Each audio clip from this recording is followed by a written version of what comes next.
പതിവില്ലാതെ കുറച്ചുപേർ ക്യാമറയും കിടുപിടികളുമായി തന്നെ കാണാൻ എത്തിയതിൻ്റെ അങ്കലാപ്പിലാണ് നമ്മുടെ ദാക്ഷായണി. സോറി, ദാക്ഷായണി എന്നൊന്നും കയറി അങ്ങനെ വിളിക്കാൻ പാടില്ല. 19 വയസ്സ് കഴിഞ്ഞവരെ ഇങ്ങനെ നിങ്ങൾ പേര് പറഞ്ഞാണോ വിളിക്കുന്നത് എന്ന് ചോദിക്കുന്നതിന് മുന്നേ അങ്ങ് തിരുത്താം. അതാണ് സുജനമര്യാദ. മനുഷ്യർക്കിടയിൽ അതിപ്പോൾ തീരെ കുറഞ്ഞു വരികയാണെങ്കിലും മൃഗങ്ങൾക്കിടയിൽ കുറഞ്ഞിട്ടില്ല.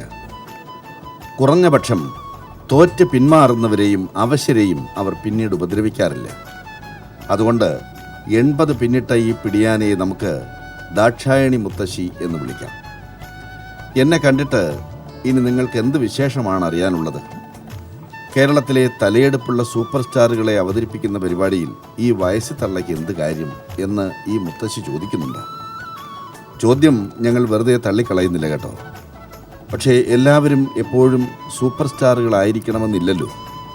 സത്യനും നസീറും ജയനും സോമനും സുകുമാരനും എല്ലാം തിളങ്ങി നിന്നിടത്ത് പിന്നീട് മോഹൻലാലും മമ്മൂട്ടിയും ജയറാമും ദിലീപും എല്ലാം എത്തി.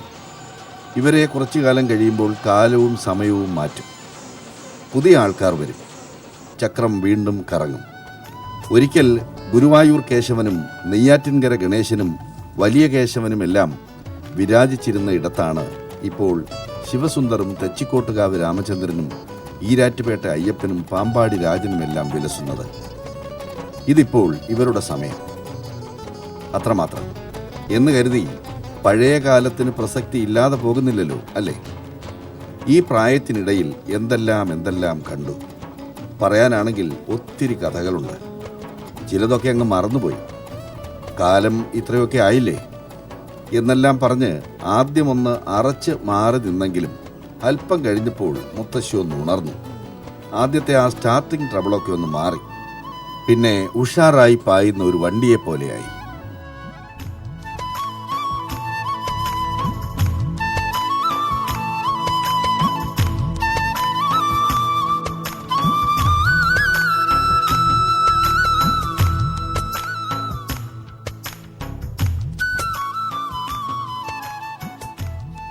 തിരുവനന്തപുരം ജില്ലയിലെ പൂജപ്പുരയിലുള്ള ചെങ്കള്ളൂർ മഹാദേവ ക്ഷേത്രത്തിലാണ് ദാക്ഷായണിയുടെ വാസം.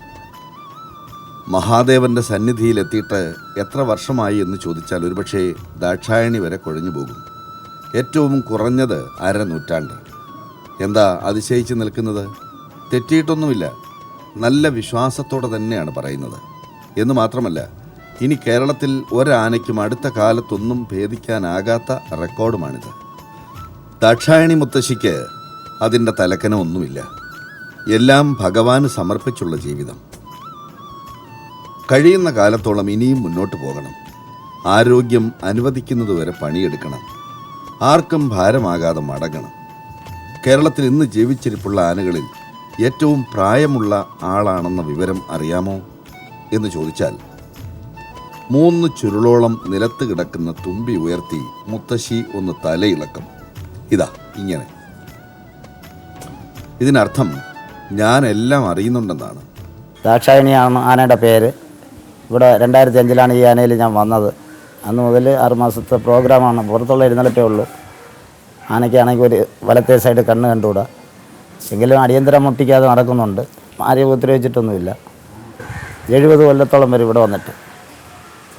3 പേര് റിട്ടയർഡ് ചെയ്ത് പോയി. 40 കൊല്ലത്തോളം സർവീസുള്ളവരെ. ഈ ആനയിൽ ആദ്യം ഉണ്ടായിരുന്ന ഒരു ചെല്ലവൻ പിള്ളയായിരുന്നു കുന്നപ്പുഴ. അയാൾ 40 കൊല്ലത്തോളം സർവീസുള്ള ആളാണ്. റിട്ടയർഡ് ചെയ്തതിന് ശേഷം രണ്ടാമതൊരു അയ്യപ്പൻ നായരുണ്ടായിരുന്നു. അയാളും അതേ ഫീൽഡ് ഇരുന്നിട്ട് പോയതാണ്. പിന്നെ പിടിയാനയാണെങ്കിലും പിടിയാനയുടെ ഫേസല്ല ആനയുടെ ശരീരം. കൊമ്പൻ ആണുങ്ങളുടെ ഫേസാണ്. കൊമ്പനാനയുടെ ഫേസ് കെട്ടിയ. ഇപ്പം 3, 4, 5, 6 ആനകൾ എഴുന്നള്ളിച്ചുകൊണ്ടിരുന്നാലും ഈ ആനയെ സംബന്ധിച്ചിടത്തോളം മറ്റു വിഷയമൊന്നുമില്ല. അടിയന്തരം ഭംഗിയായിട്ട് നടത്തിയിട്ട് തിരിച്ചു പോരും.